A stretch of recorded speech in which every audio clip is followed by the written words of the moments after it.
وبركاته. الحمد لله رب العالمين وبه نستعين على أمور الدنيا والدين. أشهد أن لا إله إلا الله وحده لا شريك له وأشهد أن محمدا عبده ورسوله ونصلي ونسلم على هذا النبي الكريم سيد المرسلين وعلى آله وصحبه أجمعين. سبحانك لا علم لنا إلا ما علمتنا إنك أنت العليم الحكيم. رب اشرح لي صدري ويسر لي أمري wahlul 'uqdatam min lisani yafqahu qawli, amma ba'd. Alhamdulillah, syukur pada Allah Subhanahu wa taala. Pada malam ini kita dapat bertemu di dalam majlis ilmu. Mudah-mudahan kita semua dirahmati dan dikasihi oleh Allah Subhanahu wa taala. Tuan-tuan, puan-puan, muslimin dan muslimat yang dirahmati Allah taala sekalian, kita sambung kitab Bahrul Madi jilid 15. Kita masuk bab baru, iaitu bab majaa fi luzumil jamaah, iaitu bab yang telah datang ia pada menyatakan hadis yang membicarakan tiada memencil daripada sidang jamaah ulama. Bab ni tuan-tuan, Nabi SAW pesan kat kita orang-orang Islam supaya jangan tinggal duduk dalam jamaah Islam. Nabi pesan kat kita tuan-tuan, kita orang Islam tak boleh menyendiri. Nabi pesan kat kita tuan-tuan, kita orang Islam tak boleh duduk seorang-seorang. Kita disuruh oleh Nabi SAW bersatu atas Islam yang dibawa oleh Nabi sallallahu alaihi wasallam. Allah sebut dalam Quran, wa'tasimu bihablillahi jami'an wa la tafarraqu. Tuhan sebut, hendaklah kamu berpegang pada tali Allah. Bihablillah maksud dari segi bahasa ataupun dari segi lughahnya adalah tali. Tali di situ kata ulama adalah agama Allah. Wa'tasimu bihablillahi jami'an wa la tafarraqu. Tuhan kata jangan berpecah belah, jangan bercerai-berai. Allah suruh kita sama-sama orang Islam mesti duduk bersama-sama di bawah jamaah Islam yang dipimpin oleh Nabi sallallahu alaihi wasallam. Baik, ketahuilah kiranya ya saudaraku. Tuan-tuan pakai kitab Rumi, tuan-tuan cari tang ketahuilah kiranya ya saudaraku. Baru jumpa hak saya baca dalam kitab tuan-tuan. Baik, cuma bagi betul jilid lah, jilid 15. Jangan jilid lain pada tu, tidak cari tak jumpa juga. Baik, adalah makna tiada memencil daripada jemaah ulama itu, yakni tidak berseorang diri daripada mereka itu pada i'tiqad. Yang dikatakan tidak memencil diri daripada sidang jemaah ulama itu maknanya kita tidak beriktikad dengan fahaman kita yang kita reka sendiri. Kita beriktikad, kita berpegang kepada mazhab ahli sunnah wal jamaah yang diakui oleh Nabi sallallahu alaihi wasallam, yang dibawa oleh ulama-ulama yang mu'tabar. Itu yang dikatakan tidak memencil diri daripada sidang jamaah ulama. Kita jangan duk mereka fahaman-fahaman yang baru yang diada-adakan dalam agama ni. Kita tuan-tuan disuruh supaya mengikut ulama-ulama yang mu'tabar, yang berpegang dengan mazhab akidah ahli sunnah wal jamaah. Yang tu yang dimaksudkan oleh Nabi, supaya kita tidak memencil diri, kita tidak berseorang diri dalam beriktikad dan dalam mazhab dan lainnya daripada fikiran. Maknanya tuan-tuan, apa yang diputuskan oleh jumhur ulama dalam kita berpegang dengan akidah yang sahih, maka itulah yang kita ikut. Tuan-tuan yang dirahmati Allah, dalam bab fiqh tuan-tuan, fiqh ini terbuka kepada berbagai-bagai mazhab. Kita tengok keadaan tempat kita, maka tempat kita memutuskan untuk menggunakan mazhab Imam Syafi'i rahimahullahu ta'ala, maka kita pakai mazhab Imam Syafi'i. Bukan nak kata bila kita pakai mazhab Imam Syafi'i, mazhab lain tak betul. Tak, tuan-tuan, meraihkan mazhab Imam Syafi'i, menggunakan mazhab Imam Syafi'i, namun kita meraihkan pandangan-pandangan imam-imam mazhab yang lain. Tuan-tuan, itu yang dikatakan kita melazimi jemaah ulama-ulama. Baik. Dan hukum-hukum Allah yang terbit daripada Quran dan hadis Nabi sallallahu alaihi wasallam. Apa yang Tuhan putus dalam Quran kita sepakat, apa yang Nabi sebut di dalam hadis dia pun kita sepakat. Wala tafarraqu, jangan bercerai-berai. Yang duk jadi berkelahi, yang duk jadi berselerak, yang duk jadi berpecah belah, yang duk jadi lari daripada sidang jemaah ulama tu pasal apa? Pasal kita memilih untuk berbeza, kita memilih untuk bergaduh daripada kita mencari persamaan dalam kalangan kita. Maka jadilah bercerai-berai. Yang ni benda yang Nabi tak suka. Tuan-tuan, apa yang Tuhan sebut dalam Quran kita sepakat, apa yang Nabi kata dalam hadis kita sepakat. Yang tu yang dikatakan duduk melazimi jemaah ulama. Baik, maka apabila seseorang yang alim itu memencil ia pada fahaman daripada segala faham jemaah ulama, ataupun seorang yang jahil dan tidak tahu apa usul asal hukum Allah itu, menurut ia akan faham alim yang memencil faham daripada segala fahaman ulama itu, maka ialah orang-orang yang tidak bersama-sama di dalam sidang jemaah ulama namanya. Tuan-tuan, yang kata pentingnya duduk dalam jemaah, kalau kita alim pun kena bersama dengan sidang jemaah ulama, tidak boleh memencil diri. Tuan, yang ni adalah perkara yang disuruh oleh Nabi sallallahu alaihi wasallam. Mana ada satu jamaah yang bawa Islam secara betul, yang sambung perjuangan Nabi, wajib untuk kita duduk di dalam jemaah tu. Tuan-tuan, tidak boleh memencil diri daripada sidang jemaah ulama walaupun kita alim. Apatah lagi kata Syekh Idris, kalau kita jahil, lagilah jangan duk pencil diri daripada sidang jemaah ulama. Tuan-tuan, mengaji agama ni pun bukan boleh mengaji seorang-seorang, sesat. Tuan-tuan, pasal apa? Pasal kita mesti duduk dalam sidang jemaah ulama. Bila duduk dalam jemaah ulama, kebarangkalian untuk sesat itu susah. Tapi kalau kita duduk seorang-seorang mengaji pun pakai faham kita, waktu tu kita mudah nak sesat. Tuan-tuan yang dirahmati Allah Ta'ala sekalian. Baik, maka tertariklah dirinya kepada neraka. Bila dah mula memencil diri daripada sidang jemaah ulama, dia mula main nak jadi sesat, dan kemudian dengan kerana kesesatan dia itu, masuklah dia ke dalam neraka Allah Subhanahu wa Ta'ala. Yakni senang menyimpang dirinya kepada jalan yang tidak betul oleh sebab berkawan ia dengan nafsunya. Tuan-tuan, dalam diri kita ada akal, kita ada nafsu. Tuan-tuan, nafsu itu dipandu oleh iman yang ada dalam diri kita. Kalau iman tak kuat, kalau kita pegangan kita tak kuat, nafsu dia mudah kontrol kita. So kalau kita tak ada orang-orang yang boleh memimpin kita, yang bersama-sama dalam satu jemaah, bila kita hanyut, mereka bawa kita main jalan betul. Bila mereka hanyut, kita bawa mereka main jalan betul, selamat. Tapi kalau kita memilih untuk memencil diri daripada sidang jemaah ulama, mudah kita nak sesat, mudah kita nak dikontrol oleh hawa nafsu.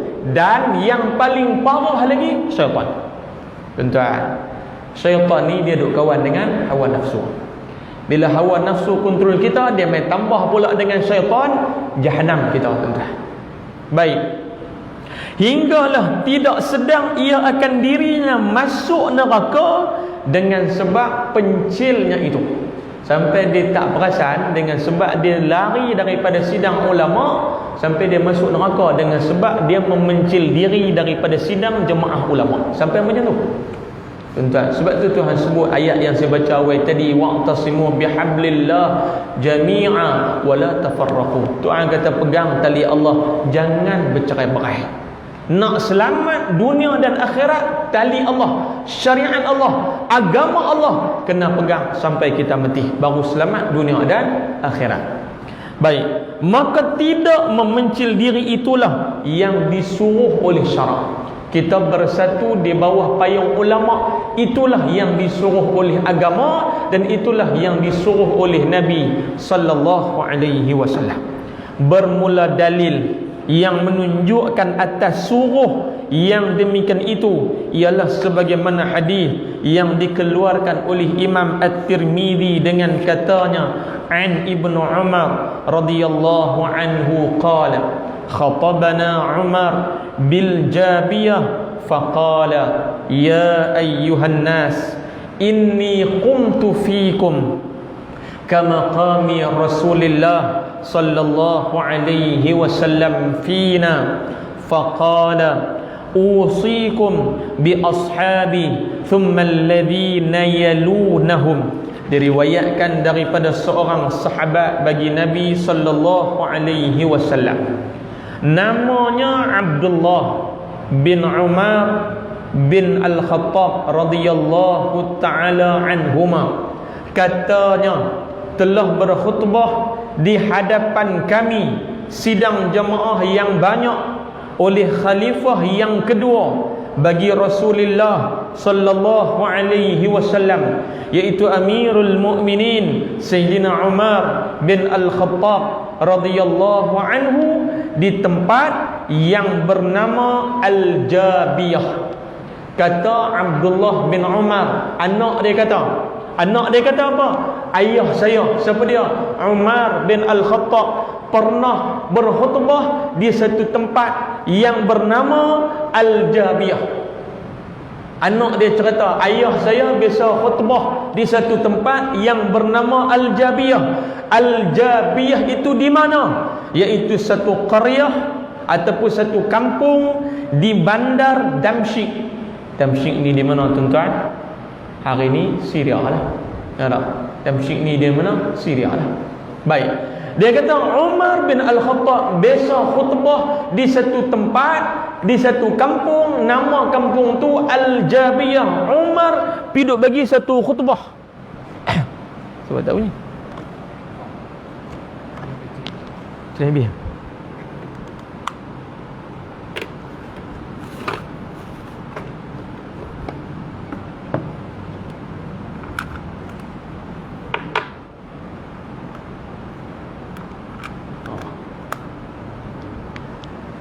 Mikrofon ni pun tuan-tuan kena darurat juga.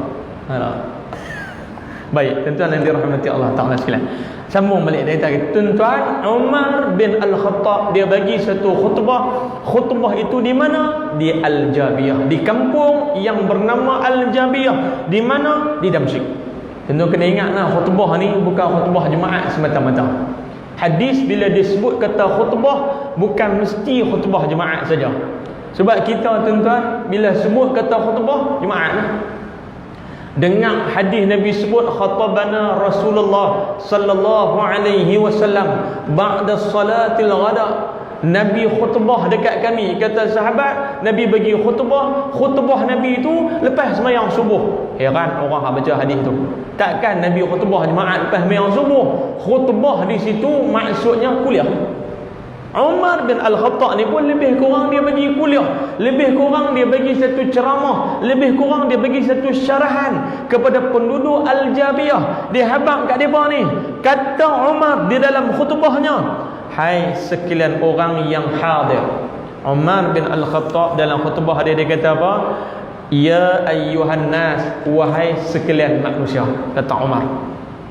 Bahwasanya kami, kata Umar, berdiri berkhutbah di dalam sekalian kamu ialah sebagaimana berdiri berkhutbah Nabi sallallahu alaihi wasallam di dalam kumpulan kami sahabat-sahabatnya. Kata Umar bin Al-Khattab, inni qumtu fiikum kama qami Rasulullah sallallahu alaihi wasallam fina. Kata Umar, waktu Nabi ada dulu, Nabi biasa bangkit berdiri depan kami dan Nabi bagi satu khutbah. Umar bin Al-Khattab kata, hari ni aku berdiri depan hampa macam mana Nabi biasa berdiri depan kami, macam itulah aku berdiri depan hampa hari ni. Tujuan Umar kata, aku nak abang ke hampa apa yang Nabi pesan dulu. Hari ni Nabi dah tak ada, aku nak abang apa yang Nabi pesan dulu ke hampa pula. Tuan-tuan, ni yang kata tanggungjawab sahabat Nabi ni, tuan-tuan, penyambung dakwah Nabi dan menjadi penyambung lisan Nabi sallallahu alaihi wasallam walaupun Nabi tak ada dah. Tuan-tuan, ni yang kata besar pengorbanan sahabat, bergolok bergadai, sambung tugas Nabi, bawa hadis Nabi, dukung Quran yang disambung, yang diambil daripada Nabi. Akhirnya hadis Nabi dan Quran sampai dekat kita, hasil daripada pengorbanan sahabat-sahabat Nabi sallallahu alaihi wasallam. Sebab tu tuan-tuan, lepas pada Umar sebut ni, Nabi kata tuan-tuan, dalam memuliakan sahabat itu salah satu daripada suruh Nabi sallallahu alaihi wasallam. Tuan, baik, kata Umar, aku berdiri depan hampa macam mana berdirinya Nabi sewaktu Nabi ada dulu. Nabi berdiri lagu tu, aku pun berdiri depan hampa macam tu. Memberi nasihat dan memberi ingat akan sahabat-sahabatnya, macam mana Nabi berdiri, Nabi bagi nasihat, Nabi bagi tunjuk ajak dekat sahabat ni, serta mengajarnya, disuruhnya buat bagian dan tinggalkan jangan buat bagian. Apa yang Nabi bagi buat, Nabi habang. Apa yang Nabi tak bagi buat pun Nabi habang. Kata Sayyidina Umar, macam mana yang Nabi pesan, macam itulah aku nak ajak apa hari ni. Macam mana yang Nabi habang, hak itulah yang aku nak cerita kat apa. Tuan-tuan, sahabat Nabi ni, dia dapat banyak mana pada Nabi, banyak tu dia cerita. Dia tak ada duk tambah, tak ada duk kurang. Yang kata perangai sahabat, tuan-tuan, cukup amanah dengan perkataan Nabi sallallahu alaihi wasallam. Pasal apa kena amanah dengan perkataan Nabi? Nabi kata, man kadzaba alayya muta'ammidan falyatabawwa maq'adahu minan nar. Siapa yang tipu atas nama Nabi, benda Nabi tak kata, dia pi kata Nabi kata, falyatabawwa maq'adahu minan nar, siap sedia tempat dalam neraka Allah Taala. Nabi pesan kita. Baik, maka dia kata lagi, dan maka aku pun, kata Umar, demikian juga berdiri di tengah sekalian kamu ini, menunjukkan dan menyampaikan apa nasihat Nabi dan pengajaran Nabi yang diberinya pada kami, akan beberapa nasihat dan pengajaran yang banyak. Kata Umar, lah jadi tanggungjawab kami sahabat-sahabat ni, sampaikan apa yang menjadi peringatan Nabi kepada kami dulu, kami sampai pula dekat sekalian orang. Setengah daripadanya ialah sabda Nabi sallallahu alaihi wasallam. Kata Umar bin Al-Khattab, antara isi kandungan pesan Nabi sallallahu alaihi wasallam, Nabi kata apa? Usikum bi ashabi. Kata Nabi, aku berpesan dan aku beri ingat, jaga akan sekalian kamu dengan segala sahabat-sahabat aku. Nabi kata dalam hadis tu, Nabi kata, usikum bi ashabi, aku wasiatkan kepada kamu, kata Nabi, dengan sahabat-sahabat aku. Apa wasiat Nabi itu? Maksudnya Nabi kata, aku nak pesan ke hamba, muliakan sekalian sahabat-sahabat aku, kata Nabi. Muliakan sahabat-sahabat aku dan letak mereka di satu kedudukan yang baik. Jangan hina mereka, jangan maki mereka, jangan letakkan satu tanggapan buruk kepada sekalian sahabat-sahabat aku. Itu pesan Nabi sallallahu alaihi wasallam, kata Umar kepada penduduk Al-Jabiyah. Ni Nabi pesan ni, Nabi suruh muliakan sahabat aku, Nabi suruh letakkan sahabat di satu kedudukan yang baik. Dan kata Nabi, thummal ladzina yalunahum, dan kemudian muliakan generasi selepas daripada sahabat. Nabi pesan muliakan sahabat dan muliakan golongan selepas daripada sahabat. Tuan-tuan, sepedia lepas pada sahabat adalah golongan tabi'in. Tuan-tuan, mereka ni juga berperanan besar dalam agama. Mula Nabi bawa Islam, sahabat ambil, sahabat sambung sampai dekat tabi'in, tabi'in sambung sampai tabi'in. Begitulah seterusnya sampailah agama ni pada kita hari ni, tuan-tuan. Nabi SAW dalam hadis ni seolah-olahnya nak suruh kita kenang jasa orang yang dulu-dulu berkorban untuk kesenangan umat pada hari ni. Tuan-tuan, kod-kod dalam bab hadis kita tak apa nampak. Hari ni tuan-tuan, kita hidup di satu negara yang merdeka. Kita hidup di satu negara yang aman. Kita boleh makan, minum, menjalani kehidupan dengan baik, hasil daripada perjuangan orang dulu-dulu. Tuan-tuan, kita kena kenang hak orang dulu. Pasal apa? Susah mereka dulu, hari ni kita senang. Begitulah agama ni pun, tuan-tuan. Dulu sahabat Nabi susah, hari ni kita senang, disebabkan sahabat dan orang dulu-dulu yang sanggup berkorban sehingga kita dapat agama yang kita amal pada hari ini.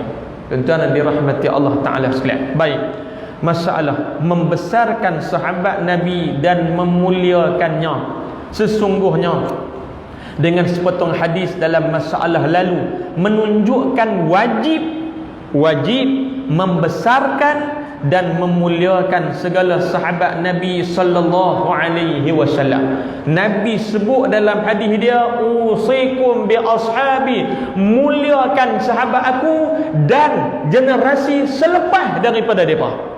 Sebab apa, tuan-tuan? Nabi suruh muliakan sahabat dia. Sahabat ni lah paling banyak berkorban jiwa dan raga untuk menyambung dakwah dan ajaran Nabi sallallahu alaihi wasallam. Kalau kita nak buat satu senarai, tuan-tuan, pengorbanan sahabat, tak tersenarai kita nak kena tulis. Betapa banyaknya pengorbanan sahabat ni, tuan-tuan, sampai ada yang terpaksa mati untuk agama. Sampai ada yang bergolok bergadai habis harta untuk agama Allah Subhanahu wa taala. Nabi pesan, jangan hina sahabat-sahabat aku. Tuan-tuan, hak lebih-lebih lagi, tuan-tuan, kalau buka dalam hadis banyak cerita. Nabi suruh muliakan Abu Bakar As-Siddiq radhiyallahu taala anhu. Sampai, tuan-tuan, pernah jadi satu hari konflik Umar dengan Abu Bakar. Satu hari Abu Bakar dengan Umar ni, tuan-tuan, dia ada clash sikit. Biasa, tuan-tuan, manusia ni dia ada baik macam mana pun, satu hari dia nak jadi juga. Yang kata berselisih, yang kata berkelahi tu dia nak jadi juga. Umar dengan Abu Bakar satu hari jadi satu masalah. Jadi satu masalah sampai jadi masa muka sama depa dua ni. Abu Bakar ni orang hak baik hati, dia pergi jumpa Umar, dia pergi jumpa Sayyidina Umar, dia kata, minta maaf lah, aku tak mau berkelahi hang apa semua. Umar ni, tuan-tuan, nampak muka Abu Bakar, dia hempas pintu ketuk. Dia tak mau tengok muka, marah, tuan-tuan. Manusia biasalah, hempas pintu. Dia tak mau tengok Abu Bakar. Abu Bakar ni, tuan-tuan, dia tak ada pergi duduk terjah muka pintu, tak ada pergi duduk tendang pintu, apa semua tak ada. Dia pergi jumpa Nabi sallallahu alaihi wasallam. Pergi jumpa, dia abangkan Nabi, ya Rasulullah, saya dah buat satu silap dengan Umar. Umar, saya pergi jumpa dia, Umar lagu duk empas pintu, lagu tak mau jumpa saya. Saya jadi tak seronok, kata Sayyidina Abu Bakar. Tak seronok pasal apa? Pasal Umar buat lagu tu. Saya nak pergi minta maaf dengan dia, tapi dia duk buat lagu tak mau. Saya jadi tak seronok. Dia pun, tuan-tuan, jumpa Nabi, Nabi pun sengak. Duk saat, tuan-tuan, Umar main. Umar pun, tuan-tuan, dia bila dia hempas pintu tu, dia rasa bersalah juga. Tak betul aku buat lagu tu kat Abu Bakar. Habis cerita, tuan-tuan, dia main jumpa Nabi. Main-main dia abang dekat Nabi, ya Rasulullah, saya dah buat silap dekat Abu Bakar. Nabi, tuan-tuan, bila Umar main lagu tu, Nabi kata kat Sayyidina Umar, Nabi kata, tak patut hang buat lagu tu dekat Abu Bakar. Nabi kata. Nabi pula duk marah dekat Umar. Abu Bakar pula kata dekat Nabi, dia kata, ya Rasulullah, jangan marah Umar. Umar jadi lagu tu pasal saya. Tuan-tuan, yang kata sahabat Nabi ni cukup bagus. Yang kata sahabat Nabi, ada konflik sikit, tuan-tuan, tak menyalah orang lain, duk salah diri sendiri. Abu Bakar kata dekat Nabi, dia kata, ya Rasulullah, jangan marah Umar. Umar tak salah. Umar jadi lagu tu pasal saya. Nabi kata kat Sayyidina Umar, Nabi kata, ni Abu Bakar ni jangan duk buat lebih kurang kat dia. Pasal apa? Dia ni antara orang yang awal-awal membenarkan aku sewaktu manusia mendustakan aku. Orang kata aku bohong, dia kata aku betul. Orang kata aku tipu, dia sokong perjuangan aku. Nabi kata ni orang yang aku sayang. Sehingga kan Nabi kata kalau boleh laki-laki sama laki-laki berkasih, aku nak ambil Abu Bakar jadi kekasih aku. Tuan-tuan, itu pengorbanan Abu Bakar. Ramai lagi tuan-tuan sahabat lain. Umar pun ada jasa, dan Umar pun ada dalam pujian Nabi. Ali, Osman, Ali pun semua ni tuan-tuan sahabat-sahabat Nabi yang mereka ni cukup berjasa besar dalam agama. Nabi suruh kita memuliakan sahabat-sahabat Nabi sallallahu alaihi wasallam. Saya tak nafi dalam lipatan sejarah sama-sama sahabat ada konflik. Tuan-tuan pun tahu cerita perang Jamal di antara Aisyah, Sayyidatina Aisyah dengan Sayyidina Ali. Mak mentua dengan menantu. Tuan-tuan, mak mentua dengan menantu ada konflik. Tuan-tuan, berlaku perang Jamal. Tuan-tuan, dalam perang tu sebahagian kata Ali ni tak betul, Aisyah tak betul. Tuan-tuan, yang paling baik kita kata apa? Dua-dua, kalau kata dua-dua sahabat Nabi ni tuan-tuan, dua-dua orang baik. Aisyah baik, Ali pun baik. Konflik di antara mereka dua, siapa betul? Biar Allah yang menentukan. Itu jalan selamat dalam kita memuliakan sahabat-sahabat Nabi sallallahu alaihi wasallam. Nabi tak bagi kita hina mereka, Nabi tak bagi kita caci mereka. Nabi suruh kita memuliakan sahabat Nabi. Pasal apa? Mereka ni memperjuangkan agama. Hari ni kita dapat hasil daripada perjuangan sahabat Nabi sallallahu alaihi wasallam. Baik, Nabi suruh memuliakan sahabatnya kerana sabda Nabi, aku pesan pada sekalian kamu dengan segala sahabatku, yakni hendaklah besar dan memuliakan mereka itu, dan beri segala hukumnya, beri segala hak-hak sahabat. Yang kata hukum itu hak-hak sahabat. Kalau kita sebut Abu Bakar radhiyallahu anhu, Ali pun kita sebut radhiyallahu anhu, ataupun karramallahu wajhah, Muawiyah pun kita sebut radhiyallahu anhu, Aisyah pun kita sebut radhiyallahu anha. Allah Taala redha dekat depa. Jangan kita membeza-bezakan sahabat Nabi sallallahu alaihi wasallam. Kita pula pergi kata hak ni tak betul, hak ni betul. Kita siapa? Tuan-tuan, itu yang Nabi suruh, bagi segala hak-hak kepada sahabat. Tuan-tuan, tanpa sahabat, siapalah kita pada hari ini? Sebahagian dari riwayat tuan-tuan, orang yang tak suka dekat Abu Hurairah, dia kata Pak Abu Hurairah ni orang yang hadis tak boleh pakai sebab dia ada kekurangan dalam hafalannya. Tuan-tuan, kata yang kata dia ni kena penyakit sawah babi apa semua, tuan-tuan, itu semua cerita tak betul. Semua cerita nak memburukkan sahabat Nabi sallallahu alaihi wasallam. Sehingga kan ulama sebut tuan-tuan, jasa Abu Hurairah kalau ditolak semua hadis dia, maka setengah daripada syariat ini tuan-tuan akan terjejas. Sebab apa? Kebanyakan syariat hadis tentang syariat Islam mai daripada riwayat Abu Hurairah radhiyallahu taala anhu. Tuan-tuan, dia berkorban dalam hidup dia, tak kerja, tak keluar pergi berniaga, duduk dengan Nabi, bermulazamah dengan Nabi, duduk mengaji dengan Nabi. Akhirnya tuan-tuan, dia paling banyak meriwayatkan hadis daripada Nabi, sampai sahabat hak kaya-kaya nak ambil hadis pergi ke dia. Tuan-tuan, sampai macam tu yang kata pengorbanan sahabat. So kita disuruh oleh Nabi untuk memuliakan sahabat-sahabat Nabi ridwanullah alaihim ajma'in. Maka janganlah sekalian kamu tidak ambil peduli dan ambil bicara akan mereka itu, dan jangan menghina-hinakan sahabat Nabi. Tuan, hak ni yang Nabi larang, jangan hina. Walaupun kita dengar sebelah pihak kata Aisyah ni perangai tak elok, kita dengar pula sebelah sini Ali ni perangai tak elok, dengar pula sebelah Muawiyah Ali kata Muawiyah tak elok. Tuan-tuan, kita jangan hina mereka. Semua sahabat Nabi sallallahu alaihi wasallam jangan hina. Adapun konflik di antara mereka, biar Allah yang menentukan siapa yang betul dan siapa yang tak betul.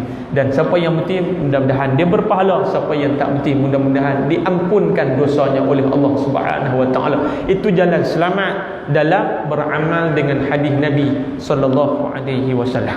Baik, iaitu disebut dicaci mereka itu dan tidak endahkan apa-apa yang didatangkannya daripada aku. Nabi pesan jangan duk hina sahabat, jangan duk maki sahabat, dan jangan tolak apa juga riwayat yang dibawa oleh sahabat kalau riwayat itu memang datangnya daripada aku. Nabi suruh terima. Walaupun kita tak suka dekat kawan tu, tapi riwayat itu riwayat yang mai daripada aku. Nabi suruh terima riwayat yang dibawa oleh sahabat Nabi sallallahu alaihi wasallam. Baik. Sebab pun aku berpesan suruh pedulikan dan muliakan sahabat-sahabatku itu, kerana dengan mereka itulah kembang agama Islam. Tuan-tuan, Nabi kata apa? Aku suruh muliakan sahabat aku kerana sahabat aku ni lah kembangnya agama ni. Daripada mula, tuan-tuan, sebelum hijrah ke bumi Madinah, apa yang sahabat tak kena, tuan-tuan? Boikot kena, mati kelaparan kena. Tuan-tuan, mereka kena boikot. Tuan-tuan, kena perintah berkurung 3 tahun. Nak belanja duit jadi tak laku. Orang tak mau buat perniagaan dengan mereka. Tuan-tuan, yang kata lumpuh sistem ekonomi orang Islam. Habis orang Islam jatuh sakit, susah. Tuan-tuan, yang sahabat ni kena, tapi dalam duk susah agama ni dia bawa. Tuan-tuan, kita baru kena PKPB 2 minggu ya. Tuan-tuan, 2 minggu ya. Mujur tak kena 14 hari. Kena 2 minggu ya. Tuan-tuan, mujur tak kena 14 hari. Tuan faham apa maksud dia? Macam tu. Tak? Lagu dah buat blur, lagu pasal duk teringat Ustaz dah lah PKPB, kena darurat pula. Tak? Sahabat Nabi kena 3 tahun, tuan-tuan. Sampailah siapa yang tolong mereka masa tu? Khadijah binti Khuwailid. Tang ni pula besar jasa sahabat Nabi yang mula-mula terima dakwah Nabi, Khadijah binti Khuwailid. Tuan-tuan, Nabi suruh apa? Muliakan sahabat aku. Kalau nak list, kalau nak senarai jasa mereka, tak tersenarai, berlambak-lambak. Nabi kata kerana mereka kembang agama ni. Kerana mereka lah, tuan-tuan, Islam ni hari ni kita boleh tumpang, dapat istimewa, dapat keistimewaan Islam yang ada pada kita hari ni, tuan-tuan. Sahabat Nabi dulu mengaji bukan macam kita, tuan-tuan. Sahabat Nabi dulu mengaji bukan macam kita. Kita mengaji ni senang, tuan-tuan. Lampu cerah, ada main dengan speaker pula duk dengar lagi, tuan-tuan. Ada pula kitab boleh duk tulis. Sahabat Nabi bukan macam kita. Kita ni senang, banyak syukur Tuhan bagi kat kita sahabat-sahabat Nabi yang berkorban untuk kita pada hari ini, tuan-tuan. Sebab tu Nabi suruh muliakan dia. Baik. Dan dengan mereka itulah jadi hina kafir pada masa tiada pertolongan Islam melainkan mereka itu, tuan-tuan. Masa sahabat Nabi ni pekat jadi hina habis kafir-kafir. Pasal apa? Pasal sahabat ni berjuang sungguh, tuan-tuan. Masuk medan perang, paling mudah, tuan-tuan, perang hak mula sekali perang, nama dia perang Badar, tuan-tuan. Perang dalam keadaan berpuasa dengan kelengkapan perang tak cukup, serba-serbi kurang. Dengan jumlah angkatan tentera kurang, lawan dengan puak kafir lebih hak Islam sikit, kemudian kelengkapan perang pun tak apa nak cukup. Masuk medan perang dalam keadaan duk puasa, boleh menang pula Islam. Hak lagi dahsyat, boleh mati kepala kafir. Siapa dia? Abu Jahal mati dalam tu. Tuan-tuan, orang yang sangat-sangat menentang perjuangan Nabi, dia boleh mati dalam keadaan tentera Islam 300 1000 orang ni yang kata kafir ni. Abu Jahal boleh mati dalam tu. Dengan matinya Abu Jahal ni, tuan-tuan, jadi hina puak-puak kafir. Sampai Nabi SAW, tuan-tuan, bila matinya Abu Jahal and the gang, Abu Jahal ni dia ada lagi 7 orang. Yang Abdullah bin Mas'ud cerita, mereka ni waktu Nabi duduk di Mekah cukup buat jahat dekat Nabi ni. Nabi doa kecelakaan untuk 7 orang ni, termasuk Abu Jahal. Kata Abdullah bin Mas'ud, aku nampak 7 orang yang Nabi doa kecelakaan untuk mereka. Mereka mati dalam perang Badar.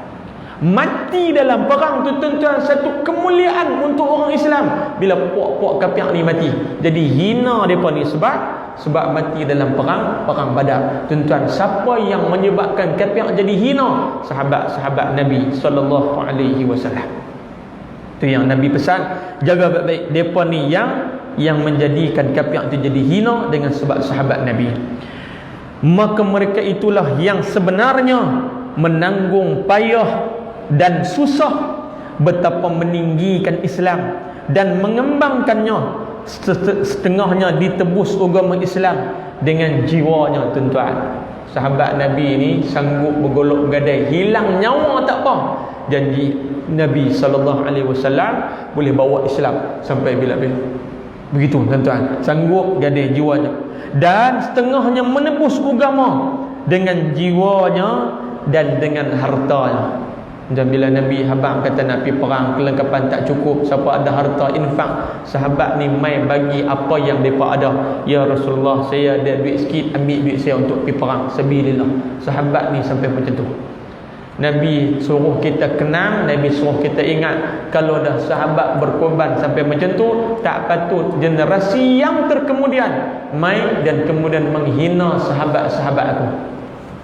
Baik, maka hendaklah besar dan hormatkan mereka itu daripada masa hidupnya dan semasa matinya. Masa hidup sahabat pun kena muliakan mereka, apatah lagi setelah sahabat ni wafat, sahabat dah tak ada dah, lagilah memuliakan sahabat-sahabat Nabi ridwanullah alaihim ajma'in. Tuan-tuan, sahabat ni sampai mati bawa Islam. Kita tuan-tuan tak kena teruk sampai macam tu. Tak teruk sampai macam tu. Sahabat nak kena bergadai sampai habis, tak ada apa dah. Abu Bakar bila Nabi minta dekat sahabat, Nabi buat pengumuman, siapa ada harta nak guna untuk infak sabilillah, Abu Bakar mai jumpa Nabi, dia kata, ya Rasulullah, ni semua harta saya ambil kat tuan semua, guna untuk sabilillah. Nabi tanya Abu Bakar, hang tinggal apa kat anak bini hang? Harta bagi semua habis. Aku tinggal Allah dan Rasul bagi kat mereka. Cukuplah Allah dan Rasul untuk mereka. Hak lain tu ambil lah kat tuan. Tuan-tuan, sampai macam tu yang kata sahabat bergolok bergadai untuk Nabi SAW. Kita kalau nak suruh bergolok bergadai lagu tu, tak sampai makam kita nak pergi duduk lagu tu, tak sampai. Tapi sahabat Nabi, dia pun boleh buat sampai macam tu, sanggup mengorbankan harta mereka sayang ni. Tuan-tuan, kita kalau balik pergi renung, ada nak boleh? Ada nak boleh jadi lagu sahabat bagi hak yang paling sayang. Tuhan sebut dalam Quran, lan tanalul birra hatta tunfiqu mimma tuhibbun. Sekali-kali kamu tidak akan mencapai darjat kebajikan sehinggalah kamu menginfakkan bagi hak yang kamu cukup sayang. Sahabat Nabi ni tuan-tuan, dengar ayat ni, dia bagi kebun kurma yang dia paling sayang. Dia kata, ya Rasulullah, ni kebun kurma saya ni, hak ni paling elok, buah dia grade A, tanah dia pula tempat dia strategi. Hari ni kerana ayat ni, saya infak pada jalan Allah Subhanahu wa taala semua sekali, dengan pokok, dengan tanah, ambil lillahi taala. Tuan-tuan, balik ke renung, kita boleh buat tak lagu tu? Tuan-tuan, kita boleh buat tak lagu tu? Kalau tak boleh buat, jangan duk hina sahabat. Tak boleh buat. Tuan-tuan, hak paling mudah, beli baju baru, hak baru tu sedekah kat orang, kita pakai hak lama. Boleh buat? Tak boleh lah lagu tu, Ustaz, sedekah hak lama lah, hak baru kita pakai. Tuan-tuan, tahun tu pun kita tak boleh challenge sahabat dah. Tak boleh challenge. Kalau begitu apa guna beli baju baru? Dah, nak abang kata bagi hak kita paling sayang. Tuan, kalau bagi hak tak apa sayang, pahala boleh, tapi tak banyak macam mana hak kita bagi waktu kita duk sayang. Tuan, itu cerita dia. Sahabat Nabi, dia bagi hak dia sayang. Tu saya kata, tuan-tuan, nak buat dia payah. Sebut mudah, nak buat dia susah. Begitu. Baik. Dan dia kata masalah membesarkan tabi'in dan memuliakan mereka itu. Sesungguhnya dengan sepotong hadis, dengan sepotong sabda Nabi dalam masalah lalu menunjukkan wajib kita membesarkan dan menghormatkan tabi'in. Wajib atas kita tuan-tuan menghormati golongan selepas daripada sahabat. Siapa dia? Tabi'in. Wajib atas kita. Kerana sabda Nabi sallallahu alaihi wasallam, aku pesan pada sekalian kamu, kemudian daripada kamu besarkan dan hormatkan sahabat-sahabat aku, hendaklah besarkan dan hormatkan orang-orang yang mengiringi mereka itu, yakni golongan tabi'in. Nabi suruh tuan-tuan, lepas sahabat wafat, siapa yang sambung agama ni? Tabi'in. Jadi tanggungjawab agama ni duduk dekat siapa? Dekat tabi'in pula. Tabi'in ajak pula tabi'in, sehinggalah kepada generasi yang terkemudian sampailah agama ni kepada kita pada hari ini tuan-tuan. Sebab tu Nabi suruh memuliakan generasi yang terdahulu, muliakan mereka sebab mereka berkorban untuk agama Allah Subhanahu wa taala. Dan samping tu juga tuan-tuan, Nabi dalam hadis ni nak sebut juga kat kita tuan-tuan, Nabi nak suruh kita memuliakan ulama-ulama.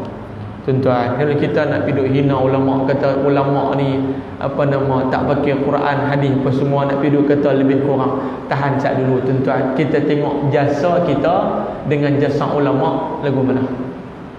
Imam Nawawi rahimahullah taala tuan-tuan, sampai mati dia tak menikah pasal sebab duk tulis kitab. Tuan-tuan, lepas habis satu kitab tulis kitab lain, habis satu kitab tulis kitab lain. Tuan-tuan, Imam Nawawi rahimahullah taala tinggal satu khazanah ilmu yang cukup banyak dekat kita hari ni tuan-tuan, dan kita hari ni menumpang jasa besar daripada Imam Nawawi rahimahullah taala. Sebab tu Nabi suruh muliakan generasi hak dulu. Imam Nawawi punya duk tulis kitab ni tuan-tuan sampai tak ada menikah. Orang tanya, ya Imam pasal tak nikah? Nanti selalu kitab tak habis lagi, tulis kitab dulu, habis satu kitab sambung kitab lain, bila nak menikah? Kita menikah sampai tak ada macam kitab. Betul? Dia punya menikah sampai tak ada macam kitab. Tak ada, nak mengaji ni tak ada. Dia suruh nak menikah, saat dia menikah dia aja duk nikah ya. Kita ni tuan-tuan, tu beza kita dengan ulama ni. Tentu pun jangan duk challenge lebih kurang, jangan duk hina lebih kurang tuan-tuan. Jangan duk kata kita pandai pada ulama, ni tak kena tuan-tuan. Baik.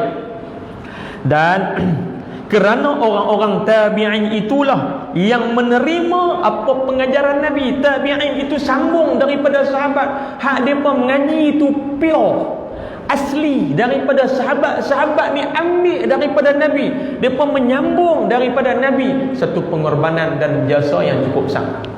Dan sabdanya kepada sahabat-sahabat Nabi, depa ambil apa yang Nabi ajak dekat sahabat, apa yang Nabi sabda dekat sahabat, depa ambil dan depa simpan, disampaikannya kepada sekalian orang-orang di belakangnya. Tabi'in punya pengorbanan, dia ambil hadis Nabi, dia ambil pengajaran daripada sahabat-sahabat Nabi, kemudian dia sambung kepada generasi yang terkemudian. Tuan, tu jasa besar. Baik. Dan dia kata disampaikan kepada sekalian orang-orang di belakangnya dengan cukup benar dan cukup amanah. Tuan-tuan, orang yang nak sampai ilmu dia kena amanah. Benda yang dia betul-betul dapat daripada Nabi, dia kata memang dia ambil daripada Nabi, itu amanah. Amanah ni tuan-tuan bukan dalam hal menguruskan harta, amanah dia dalam ilmu, itu juga amanah. Tuan-tuan, amanah besar adalah amanah membawa dan menyambung ilmu daripada Nabi sallallahu alaihi wasallam, itu amanah besar. Tuan-tuan, amanah tu tidak boleh dikhianati. No, hari ni tuan-tuan orang sebut kata pecah amanah bila dia seleweng duit, bila dia salah guna kuasa, tu kita kata pecah amanah. Pecah amanah juga boleh berlaku dalam hal menyampaikan ilmu, pecah amanah. Benda hak Nabi tak kata, dia pergi kata Nabi kata, itu pecah amanah. Tak amanah dengan apa yang dibawa oleh Nabi. Maka jadilah kembang agama Islam mereka itu, dan kekal apa hukum di dalam Quran dan sunnah Nabi sallallahu alaihi wasallam, hinggalah sampai kepada kita pada hari ini tuan-tuan. Apa yang dibawa oleh Nabi, sahabat ambil, sahabat bagi dekat tabi'in, tabi'in bawa sampai dekat kita hari ini tuan-tuan. Berterima kasih kepada tabi'in. Dan oleh itu wajib kita memuliakan mereka itu dan hormatkan dan mendoakan semuanya. Wajib kita tentang apa dia? Memuliakan generasi yang terdahulu dan mendoakan mereka itu supaya dapat keampunan daripada Allah dan supaya dapat balasan yang sebaik-baik balasan di sisi Allah Subhanahu wa taala. Kata Sayyidina Umar lagi, "Thumma yashful kadhib hatta yahlif ar-rajul wa la yustahlaf." Jina unti kau bah. Dia hontirah. Sikit lagi. Sikit lagi. Baik. Saya kira tuan-tuan nak berhenti, saya berhenti ya. Nak. Semua sikit lagi tuan-tuan, sikit lagi. Baik. Thumma yashful kadhib hatta yahlif ar-rajul wa la yustahlaf. Kata Nabi, kata Sayyidina Umar, Nabi sebut dalam hadis dia lagi. Kemudian daripada itu jadi kembang dan tersiar bohong hingga bersumpah seorang lelaki supaya percaya orang-orang akan dia dan terlindung bohongnya dengan sumpahnya itu padahal tidak diminta sumpah padanya. Tuan, Nabi kata akan mai satu masa sumpah ni dia cukup ringan di mulut. Dia bohong. Kemudian orang tak suruh pun dia sumpah. Tapi dia ni punya ringan nak bersumpah. Nak bagi orang percaya hak dia bohong tu, dia sanggup bersumpah. Walaupun hak dia sumpah tu bohong. Tapi kerana dia nak orang percaya, kalaupun dia terpaksa sumpah, dia sumpah. Dia tak takut dah. Tuan, orang dulu takut juga nak sumpah, lebih lagi nak sumpah atas nama Allah. Nak sebut nama Allah, wallahi tu bergetarlah. Tak berani nak sumpah. Tapi mai satu zaman Nabi kata, orang ni sampai satu tahap dia berani bohong dalam sumpah, dia berani bohong. Tuan, Nabi kata tu mai zaman tu dia sumpah dengan nama Allah, dia pembohong lagi. Entah mai lagi zaman tu. Berlambak. Tuan, baik. Dan masalah bersumpah bohong itu banyak tersiarnya. Sumpah bohong. Dia bersumpah tapi dia bohong hak dalam sumpah dia tu cukup berlambak. Sesungguhnya ini satu perkara mukjizat Nabi kita sallallahu alaihi wasallam. Tentang pasal apa disebut mukjizat? Benda yang tak berlaku lagi Nabi dah sebut. Tentang ni yang kata mukjizat. Macam mana yang berlaku dalam perang Mu'tah. Tentang perang Mu'tah, bila sahabat Nabi yang gugur dalam perang Mu'tah tu, Nabi tak ikut perang Mu'tah ni tuan-tuan. Nabi duduk di Madinah, sahabat pergi perang Mu'tah. Mu'tah ni di Jordan. Nabi tak ikut. Tapi bila berlaku sahabat antara yang gugur, Ja'far bin Abi Talib, sepupu Nabi. Bila Ja'far gugur, Nabi kata buat makan, bawa pergi rumah keluarga Ja'far. Pasal apa? Mereka telah pun menerima musibah kematian Ja'far. Ja'far mati di Jordan tu. Nabi di Madinah cerita dah, kata dia dah wafat. Itu mukjizat Nabi sallallahu alaihi wasallam. No, zaman tak ada internet, zaman tak ada telefon, Nabi boleh habaq. Kalau zaman lah tak heranlah tuan-tuan pasal WhatsApp lama. Tak? Kapal terbang jatuh, baru jatuh tuan-tuan, kita tahu dah ni. Tak? Kita tahu dah pasal zaman kita. Zaman Nabi itu mukjizat Nabi sallallahu alaihi wasallam. Benda yang kalau ikut adat waktu tu takkan Nabi boleh tahu, sedangkan Nabi tak pi. Kalau ada utusan sekalipun nak ambil habaq, terang nak habaq tu lambat juga, tapi Nabi boleh tahu sebab mukjizat Nabi sallallahu alaihi wasallam. Samalah macam cerita Nabi nak habaq ke depan esok, adanya orang yang sanggup bersumpah bohong. Itu mukjizat Nabi, dia boleh cerita benda yang nak berlaku ke depan. Itu mukjizat. Kerana dikhabarkannya pada masa hayatnya akan jadi tersiar bohong itu, kemudian daripada wafat Nabi. Nabi kata lepas aku wafat esok dia mai satu zaman manusia ni pembohong. Nabi tahu mana, Nabi tak sampai lagi zaman tu. Itu mukjizat Nabi. Baik. Dan kemudian daripada lapis tabi'in, mai zaman sahabat okey lagi, mai zaman tabi'in okey lagi, mai lepas pada zaman tu dia mai. Dia mai yang kata saksi ataupun sumpah palsu. Seperti yang tersebut di dalam sepotong hadis pada masalah lalu hingga sampai kepada hari kita ini, bertambah-tambah tersiarnya dan didengar segenap waktu dan masa Apabila orang-orang Arab itu bercakap, cukuplah dengan sumpahnya yang menjadikan dinding bohongnya pada tiap-tiap yang dikeluarkan oleh lidahnya. Syekh Idris Al-Marbawi dia karang kitab Bahrul Mazi ni di Mesir. Tuan, dia kata perangai Arab, yang kata perangai Arab ni bukan semua Arab macam ni. Tuan, nah kita bila baca dengar-dengar takkan Arab semua sumpah bohong. Dah, sebahagian Arab saja perangai lagu ni, sebahagian lagi bakui. Samalah orang Melayu pun ada hak jahat, ada hak baik. Samalah mana-mana bangsa pun ada orang baik, ada orang jahat. Kita tak boleh kata semua orang Arab baik. Tak betul. Ada juga Arab jahat. Tuan, ada juga Arab jahat, sama macam Melayu. Melayu ni ada Melayu baik, ada Melayu tak baik, sama aja. Kita tak boleh pukul borang nama kata tuan Arab boh sebab bola baik semua. Dah, hak bohong pun melembab. Tuan, hak baik ada, hak bohong pun ada. Jadi dia kira macam tu. Jangan kita pukul borang kata semua Arab ni jahat. Dah, ada hak baik. Tuan, sama macam orang kita. Baik. Istimewa pula Arab dalam negeri Mesir. Pasal dia tulis kitab ni dalam di Mesir. Baik. Maka bohongnya telah menjadi penyedap cakapnya dan terbilang megah pada dirinya. Tuan, bila dia bercakap yang kata Arab Mesir sebahagiannya lah, bukan semua, sebahagiannya. Tuan, dia kata apa? Bila bercakap dia suka lapik dengan sumpah walaupun dia bohong. Dalam duk bohong tu boleh sumpah lagi. Entah, pasal itu kadang-kadang jangan mereka kata Arab percaya semua. Kadang-kadang tak betul juga. Entah, kadang-kadang tak betul juga. Macam kawan saya tuan-tuan, dia sembang, kata ustaz, lah kita nak beli madu, nak tengok tak kok madu palsu. Tu dia kata, saya tanya dia, betul nak tahu hak asli macam mana? Senang main kot mana? Pergi supermarket, tengok di rak tu, tengok botol madu.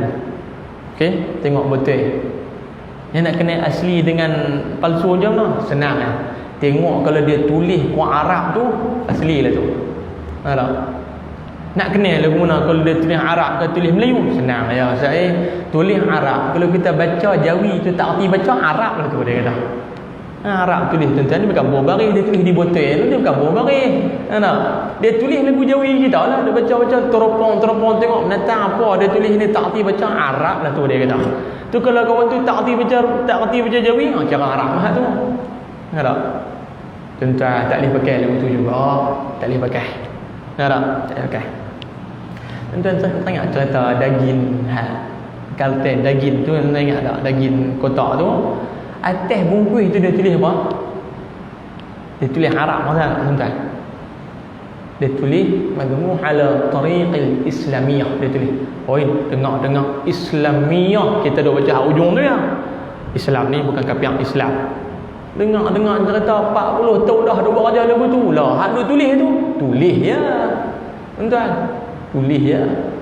Itu cerita dia tu. Jangan duk pakai kira tulis tu kira aci. Tak. Tuan-tuan, lagu tu lah cerita dia yang Nabi sebut tersiarnya cerita bohong ni tuan-tuan pasal apa? Ni cerita dia.